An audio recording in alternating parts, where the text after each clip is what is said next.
¿Qué tal? ¿Cómo están? Espero se encuentren bien. Vamos a ver este tema sobre este organelo, el aparato de Golgi. Brevemente, ya hemos visto de forma integral varios organelos. Aquí en amarillo tenemos al núcleo, en color naranja el retículo endoplásmico y en verde el aparato de Golgi.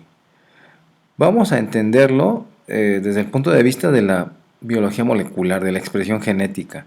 Del gen sale el RNA mensajero maduro, el cual va a ser traducido dentro del retículo endoplásmico, particularmente a través de los ribosomas, y después de estas proteínas que son sintetizadas deben de sufrir una capacitación, porque una vez que se sintetizaron no están todavía listas para llevar a cabo una función, pues eso ocurre en el aparato de Golgi. A continuación vamos a ver un video que nos habla de la participación de este organelo, el aparato de Golgi integrado con otros organelos. Video también retoma lo que ya habíamos visto en el anterior, pero creo que de forma más integral. Y vamos a comenzar desde el retículo endoplásmico para integrar las dos cosas, los dos organelos, porque trabajan muy de la mano. Fíjense. There are two types of ER. Rough ER has ribosomes attached to it, and smooth ER doesn't have ribosomes attached to it. Lo que ya habíamos visto en clase, que dentro del retículo endoplásmico, que es toda esta zona y muy próximo al núcleo, se puede subdividir en el retículo endoplásmico rugoso y en el liso. En el rugoso están los ribosomas representados en este caso como unas esferas color amarillo. The endoplasmic reticulum is a membrane-enclosed passageway for transporting materials, such as the proteins synthesized by ribosomes. Proteins and other materials emerge from the endoplasmic reticulum in small vesicles. Nuevamente, la dinámica de membranas está siendo representado aquí. Y es lo que va a permitir que exista una estrecha comunicación entre el retículo endoplásmico, que es todo esto que está en color rosa, y el aparato de Golgi, que está en amarillo.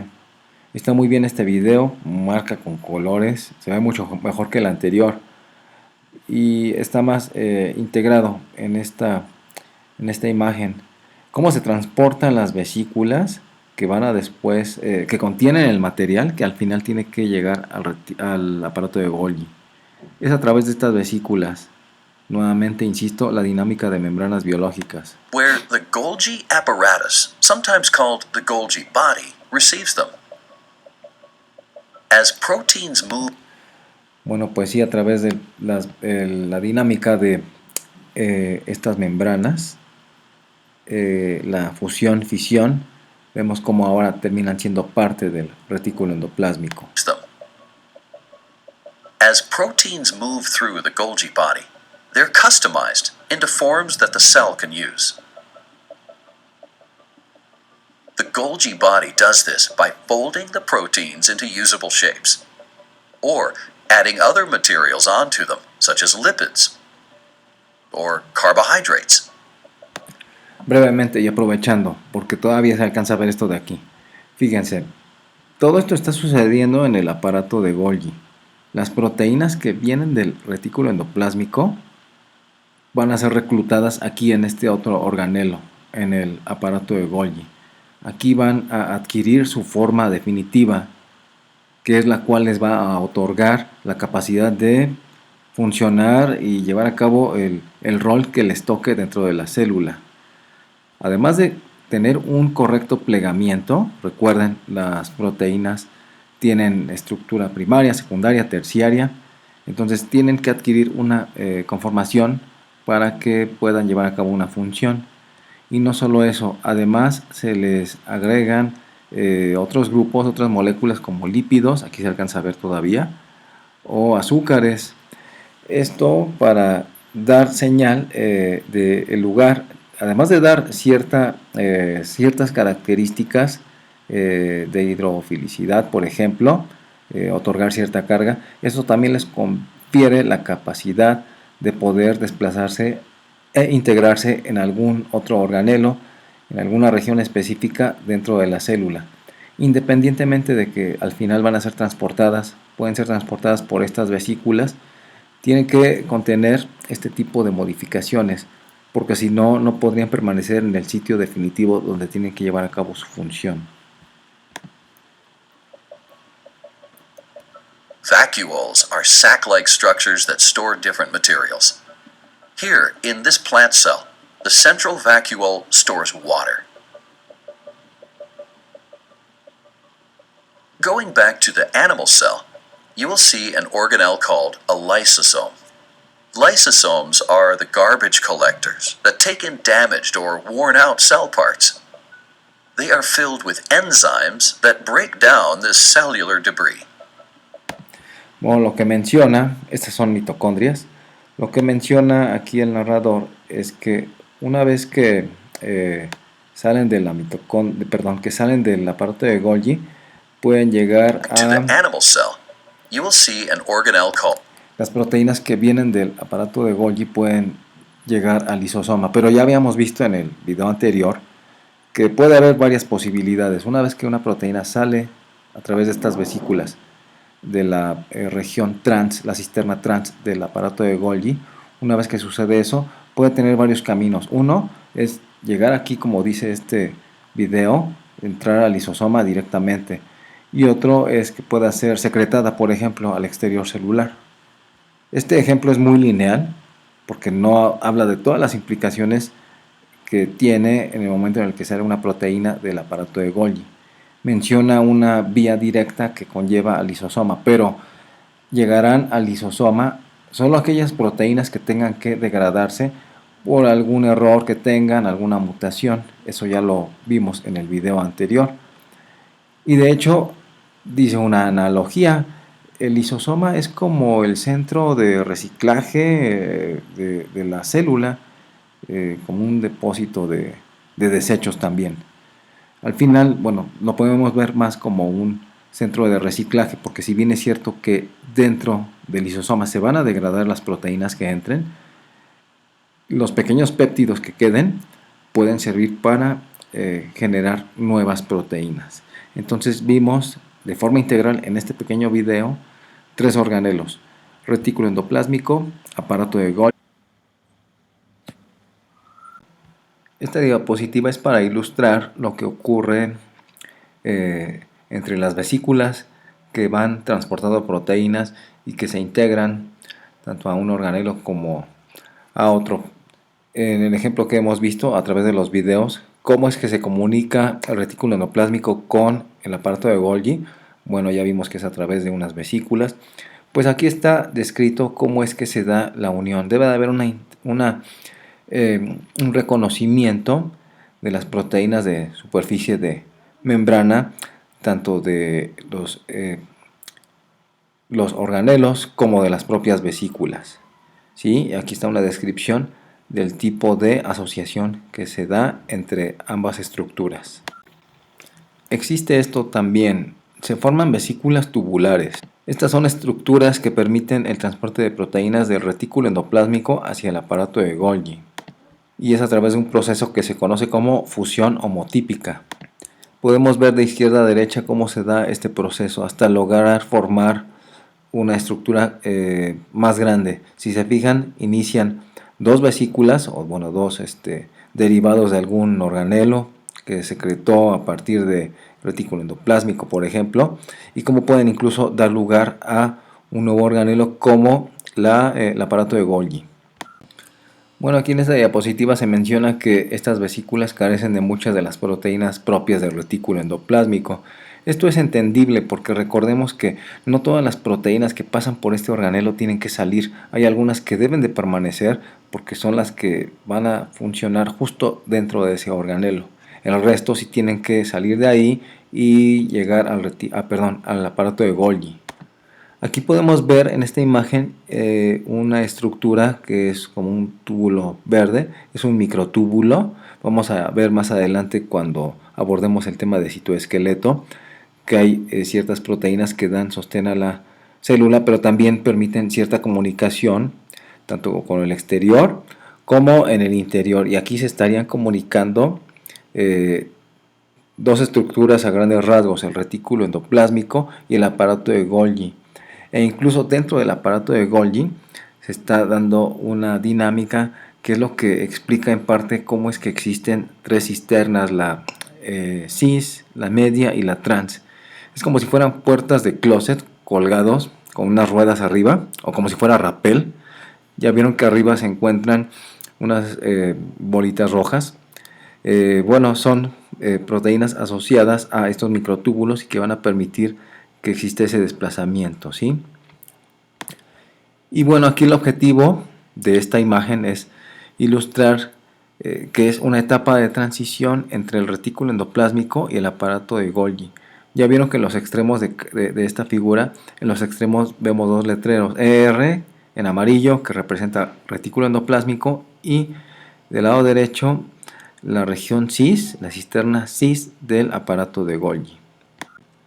Ya hemos dicho que el aparato de Golgi se divide en cisternas y estas son tres básicamente: las cisternas cis, las cisternas de la región media y la cisterna en la región trans, que es la última y que es la que a través de la cual salen las proteínas una vez modificadas posttraduccionalmente para llevar a cabo una función o ser llevadas al lisosoma. Esta diapositiva básicamente es para seguir abundando en lo de las tres regiones del retículo endoplásmico, pero sobre todo en la fotografía que se encuentra abajo.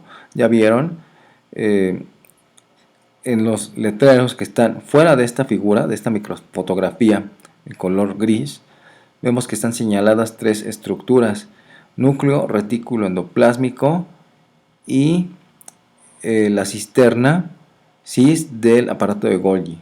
Entonces podemos ver que están muy cercanas y refuerza esta idea de tratar de explicar cómo participan estos tres organelos a través de esa integración que implica hablar desde el punto de vista de la expresión genética. Núcleo, retículo endoplásmico y aparato de Golgi juntos trabajando para que se exprese una proteína funcional. Esta otra diapositiva ilustra lo siguiente. Ya hablé mucho de las tres regiones del aparato de Golgi: la región cis, media y trans. Olvídense de eso. Fíjense en esto que estoy mencionando ahora. Arriba está señalado el retículo endoplásmico en color amarillo. Desde ahí va a venir una proteína y tiene que atravesar todo el aparato de Golgi, de arriba hacia abajo, según esta imagen. Ahora, vean que saliendo, una vez que atraviesa este organelo, salen tres flechas. Una señala lisosoma, otro membrana plasmática y otro vesícula para secretar, vesícula secretora. Estas son las tres posibilidades que pueden tener las proteínas que salen del aparato de Golgi. En los videos que les mostré, como que lo dirigían todo siempre hacia el lisosoma, o por ahí mencionaron que también se podía secretar. Sin embargo, aquí se señala un tercer escenario para esas proteínas, es el del medio, que van a membrana plasmática. Y es más, podría ser cualquier otro tipo de membrana, de algún otro tipo de organelo, pero esta imagen está más completa por esa aportación. Al final se señalan tres posibles escenarios de posibilidades que le pueden ocurrir a las proteínas que salen una vez ya con sus modificaciones posttraduccionales, bien plegadas, etcétera, o con alguna mutación mal plegadas, que estas últimas irían al lisosoma. Todas las posibilidades que tienen las proteínas una vez que salen del retículo endoplásmico. Perdón, del aparato de Golgi. Brevemente, no quiero abundar demasiado, el proceso de glicosilación.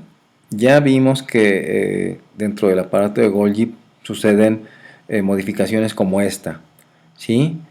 Pero en realidad, ¿qué es lo que confiere? Bueno, es agregar prácticamente un carbohidrato a una proteína. Eso es la glicosilación. Es una modificación posttraduccional donde se agrega un azúcar, un carbohidrato. Ahora bien, ¿para qué sirve esta glicosilación? Pues aquí está señalado en estos dos párrafos. Promueve el correcto plegamiento de las proteínas. Y el otro punto que fomenta es que se evita la unión con macromoléculas como enzimas proteasas. Esto debido a que estas cadenas de azúcar que se agregan, la glicosilación, ofrece poca flexibilidad de las cadenas. Existe el concepto de modificaciones posttraduccionales, y estos son cambios que ocurren en una proteína una vez que es sintetizada. Esto debe de ocurrir para otorgarle ciertas características y que puedan llevar a cabo su función. Vamos a ver un video que habla al respecto, pero en esta imagen podemos notar que es un proceso complejo que permite que a partir de un número determinado de genes se pueda tener potencialmente un número mayor de proteínas por diversas modificaciones, ya sea posttranscripcionales, como menciona en la figura de en medio, que existe splicing alternativo, que a partir de un gen se puede dar lugar a más de un RNA mensajero, y más aún, que una vez que se formó la proteína que deriva de un RNA mensajero de esta naturaleza, también puede sufrir estos cambios posttraduccionales, y como existen diferentes tipos de cambios posttraduccionales, se puede dar lugar a potenciales diferentes proteínas. Entonces, si se fijan, a partir de un gen se pueden originar diferentes productos por todas estas modificaciones. Fragmentos de este video donde el objetivo es que quede más claro qué son las modificaciones posttraduccionales que puede sufrir una proteína, para qué sirven. Vamos a ver algunos ejemplos. In the last few decades, researchers have discovered that the human proteome is vastly more complex than the human genome. Bueno, aquí básicamente menciona que si bien es cierto que no es tan sencillo comprender el genoma humano, es todavía más complejo el proteoma humano, que es al final el producto que deriva de los genes. Post-translational modification of proteins at a certain single genes can encode. Y bueno, esto lo menciona porque se sabe que hay más proteínas que genes. Les parecerá curioso, pero es por lo siguiente. Además de que hay procesos como el splicing alternativo, el cual es un proceso natural, donde a partir de un solo gen pueden derivar diferentes RNAs mensajeros, de los cuales pueden sintetizarse diferentes proteínas. Esa es una. La otra es que una proteína puede sufrir diferentes modificaciones posttraduccionales, y eso es suficiente para que lleven a cabo diferentes funciones. Entonces se potencializa toda la información que está en un gen en el momento en el que se expresa, ya sea a nivel posttranscripcional o posttraduccional. Se pueden hacer tantas variantes de proteínas que al final van a superar en número al número de genes del cual derivaban. For multiple different proteins, and the increased complexity of the proteome as compared to patients for protein, folding into proper conformation. A continuación, esto que está en verde, vamos a notar lo siguiente. Son algunas de las propiedades que confieren los procesos de posttraducción. Vamos a adelantarle un poco. Sí, fíjense. ¿Qué puede pasar? ¿Qué le puede pasar a una proteína una vez que sufrió una modificación posttraduccional?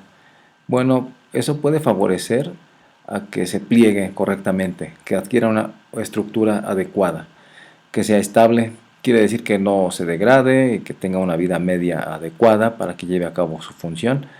Localización, eso es bien importante y lo hemos visto en videos anteriores. Dependiendo del tipo de modificación posttraduccional, es como una señal que le indica a la proteína a qué organelo dirigirse, por ejemplo, o incluso si tiene que ser secretada fuera de la célula. Activación e inactivación. Un ejemplo icónico de esto es la fosforilación. Es una modificación posttraduccional que permite que una proteína en estado basal no esté activa, y cuando es fosforilada se activa, por ejemplo. Hay ejemplos a la inversa. Y aquí dice marcadores. Esto básicamente lo que mencionó, y ya no dejé no escuchamos la narración original, pero se refiere a que un marcaje es del tipo de señal que va a orientar a las proteínas a que se vayan al lisosoma, por ejemplo, para que sean degradados, que ya hemos visto, solo en ciertas condiciones se va a degradar una proteína a través del lisosoma, ya sea porque está mal plegada o porque tiene alguna mutación. proteolysis. Ahora vamos a ver, estas son algunas de las propiedades que van a conferirse cuando una proteína sufre una modificación posttraduccional. Pero bueno, ¿cuántos tipos de modificación posttraduccional existen? Aquí nos van a dar algunos ejemplos. Fíjense, está la metilación. Vamos a escuchar. Using S-adenosylmethionine, or SAM, as the primary methyl group donor by methyl transfer. Methylation involves, and let's start with methylation. Methylation involves the transfer of one carbon methyl groups to amino acid side chains by methyltransferases using S-adenosylmethionine, or SAM, as the primary methyl group donor, and leads to inclusion. Histone methylation. Me tengo aquí. La metilación es literal pegar un grupo metilo en una molécula, en este caso a proteínas.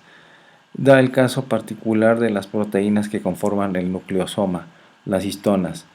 Entonces, menciona que la metilación puede favorecer la hidrofobicidad, por un lado. Aquí tenemos el grupo metilo en este tipo de proteínas, las histonas. Y también favorece a que se exponga el material genético, porque este tipo de modificaciones puede permitir que ingrese la maquinaria transcripcional. Este es el segundo tipo de modificación posttraduccional, acetilación. Es pegar grupos acetilo. To nitrogen atoms on a protein, so N-acetylation, which occurs as the nascent protein is being translated. The N-terminal methionine on the growing polypeptide chain is cleaved by methionine aminopeptidase and then replaced by an acetyl group donated by acetyl-CoA. Remains alter transcription in a similar. Nuevamente poniendo como ejemplo a las histonas. Si se acetila una histona, puede disgregarse el nucleosoma y permitir que el DNA quede expuesto, se relaje y pueda ingresar la maquinaria transcripcional. Entonces, por lo tanto, una acetilación permite que acceda a la maquinaria transcripcional, por eso aquí está esta flecha, aumenta la transcripción. Ya hemos visto brevemente, son procesos epigenéticos a nivel molecular que permiten el encendido y apagado de genes. Entonces, este es uno de los más recurrentes, la forma en la que se agregan las histonas. Eso es cómo se agregan o disgregan estos complejos, permite que estén prendidos o apagados los genes. Aquí otro tipo de modificación, la glicosilación. Sí, vamos a poner, espero que se escuche lo que menciona esta autora, bueno, esta narradora. Modification that can occur to proteins is called glycosylation, and it is one of the most significant types of post-translational modifications because it has implications on protein folding and conformation, distribution, stability, and also activity. O sea, prácticamente lo que mencionó fue que se encarga de las características básicas que debe tener una proteína, que se pliegue bien, que tenga estabilidad, etcétera, y también cómo va a influir en la distribución hacia otro sitio dentro de la célula.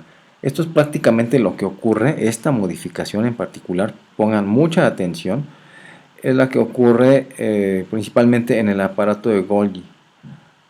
Me permití hablar de todo, bueno, ponerles este video para conocer otro tipo de modificaciones posttraduccionales, pero de la principal, de la cual tendríamos que poner atención porque es el organelo del cual estamos hablando, es la glicosilación que ocurre en el aparato de Golgi. Glycosylation involves the addition of a diverse array of sugar moieties and ranges from simple the side chain of asparagine residues, components of substrate-bound organelles.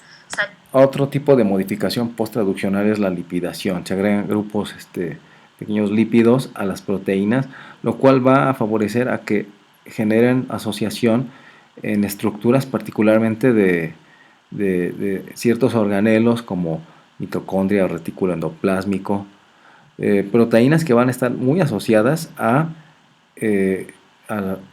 la membrana de estos organelos. Recuerden que es importante que tengan este tipo de estructuras, puesto que en la bicapa lipídica hay regiones hidrofóbicas Entonces favorecería el hecho de agregarle este tipo de grupos para que puedan integrarse esas proteínas y quedar asociadas dentro de las membranas de estos organelos. As the endoplasmic reticulum, Golgi apparatus, or mitochondria. D-terminal glycosyl phosphatidylinositol, or GPI anchors, help to tether proteins bound to. La palmitilación es un tipo de modificación posttraduccional de lipidación. The plasma membrane of the cell surface. Involves the GPI. Ubiquitin is a El quinto tipo de modificación posttraduccional es la ubiquitinación. Para este ejemplo, y les voy a dar la liga de este video, menciona que la ubiquitinación es una modificación que implica pegar un pequeño péptido que se llama ubiquitina, que es de 75 aminoácidos aproximadamente. Se lo pegan a las proteínas, se tienen que pegar cadenas de estas ubiquitinas, y es una señal que reconoce el proteasoma 26S. Lo vamos a ver más adelante dentro de esta clase. Pero no es exclusiva, la ubiquitinación puede haber de diferentes tipos. Entonces no todos los tipos de ubiquitinación llevan a degradación. Hay otros que sirven para otras cosas, lo vamos a ver más adelante. Pero al menos en este video sí lo sesgan demasiado. Entonces eso, aguas con eso. Vamos a hacer algunas precisiones más adelante. Peptide consisting of 76. Next up is one of the most common array of cellular, principally you'll come across, and that's phosphorylation. La fosforilación, alcanzó a decir algo, es el tipo de modificación posttraduccional más común. Which is a reversible modification that occurs principally on serine, threonine, or tyrosine residues. Estos pues son aminoácidos que son susceptibles de sufrir fosforilación, y este tipo de modificación posttraduccional está muy asociado a la activación o inactivación de enzimas. Seguramente han escuchado muchos ejemplos. Aquí nos ponen una proteína que vamos a ver más adelante. Las cinasas, estas enzimas se encargan de agregar grupos fosfato, y las fosforilasas se encargan de quitarlos. Entonces es como un equilibrio. La fosforilación a grandes rasgos depende de estas dos enzimas. And lastly, enzyme. One example of this is the peptide hormone insulin, which is cut twice after disulfide bonds are formed, and a propeptide is removed from the middle of the. Voy a regresar un poco el video. Este es el séptimo tipo de modificación posttraduccional, la proteólisis. Y bueno, dan como ejemplo la insulina, que en su forma original, recién sintetizada, no tiene una actividad, tiene que sufrir un proceso de proteólisis. Pero ¿cómo es esto? Fíjense.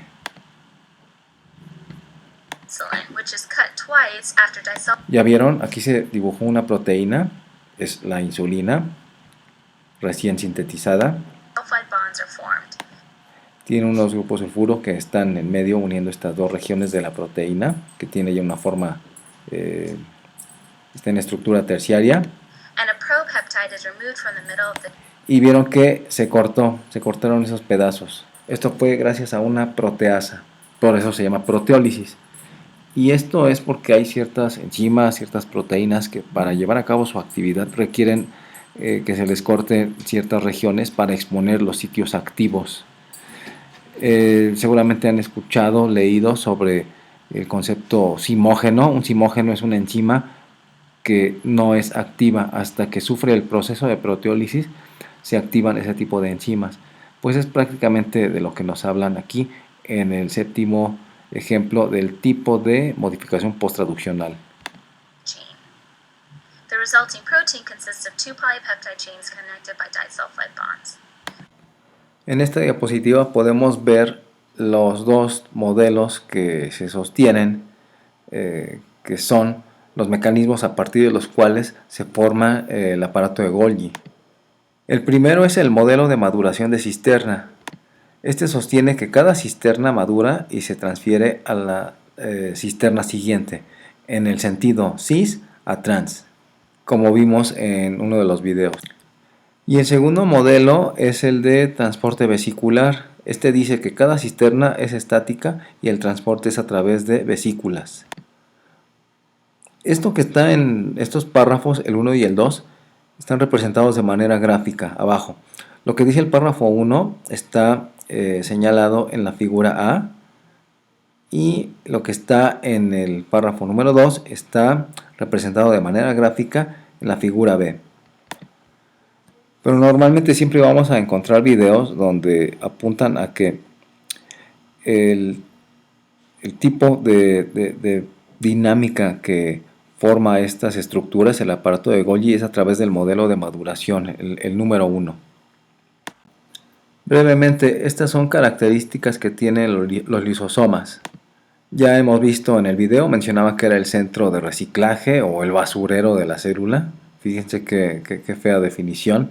Pero bueno, es el encargado de, sí, al final de reciclar las proteínas que entran. Porque una vez que las degradan, dan lugar a pequeños péptidos y esos pueden ser reutilizados. Y en esta diapositiva podemos ver algunas de las características que tiene este organelo. Ya vieron en la figura del lado derecho, dentro del círculo, están señalados dos puntos importantes que destacan. Contiene proteasas y además tiene un pH más ácido que el resto de la célula. ¿Ya vieron? Es como si fuera el estómago de la célula.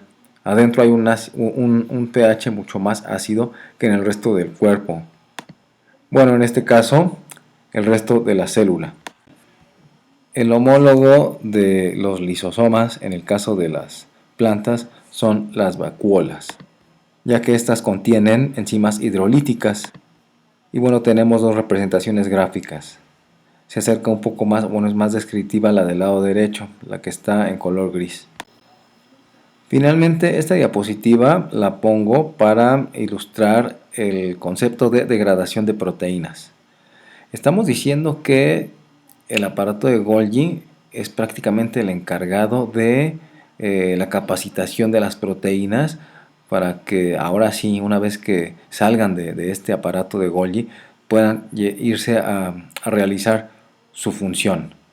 Es como si fueran a la universidad las proteínas, ¿no? Llegan a una capacitación, van a saber qué hacer una vez que salgan de ahí. Ahora bien, el paso siguiente es, bueno, ya que está fuera esa proteína, ¿qué le puede ocurrir? Una de las alternativas, ya vimos, es que se vaya a degradación directa o después de cierto tiempo, porque no todas las proteínas, más bien ninguna proteína es infinita, en algún momento tiene que degradarse, pues llegaría al lisosoma. Pero normalmente es en el lisosoma donde se degradan aquellas que justamente saliendo del retículo, del aparato de Golgi, y si tienen algún error, alguna mutación, llegan al lisosoma. Pero históricamente eso había sido un problema. No se podía responder a través de la participación del lisosoma cómo es que la célula podía ser capaz de degradar todas las proteínas celulares que se sintetizaban dentro de la célula, valga la expresión. Entonces no fue sino hasta que se propuso que también existe otro mecanismo de degradación de proteínas que se pudo entender y se dio respuesta a esa pregunta tan importante. ¿Cómo le hace la célula para degradar todas esas proteínas que no necesariamente porque tengan alguna mutación ya tienen que degradarse? Un ejemplo es el de las proteínas que participan en el ciclo celular, las ciclinas. Esas constantemente se están degradando y expresando. Y en el momento en el que baja sus niveles, que es por degradación, no es propiamente porque tienen una mutación. De hecho, están funcionando correctamente, pero hay ciertos momentos dentro del proceso de ciclo celular donde algunas de estas ya no deben de estar presentes. Entonces, ¿quién regula todo eso? Bueno, pues apareció esto que les pongo del lado derecho, que es el proteasoma 26S, que en conjunto con un proceso previo que se conoce como ubiquitinación, ¿se acuerdan en el video de las modificaciones posttraduccionales? Vimos que estas lo que provocan son cambios en las proteínas para que sepa qué hacerse con ellas, ¿no? O que ellas sepan hacia dónde dirigirse y qué función llevar a cabo. Bueno, pues la ubiquitinación es un proceso posttraduccional donde las proteínas son modificadas y después llegan al proteosoma. Y así es como se degradan. Entonces, no todas las respuestas las tiene el lisosoma en cuanto a decir quién se encarga de degradar proteínas.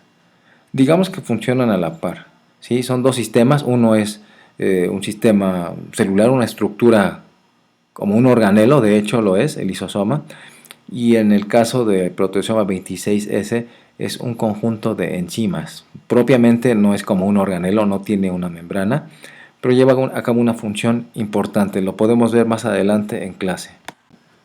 Bueno, este es el libro en el cual me he basado y creo que ya se los envié. Si alguno de ustedes no lo tiene, se los puedo hacer llegar. Y bueno, con esto terminamos esta clase. Estamos en contacto para atender dudas y continuar con esta asignatura. Saludos.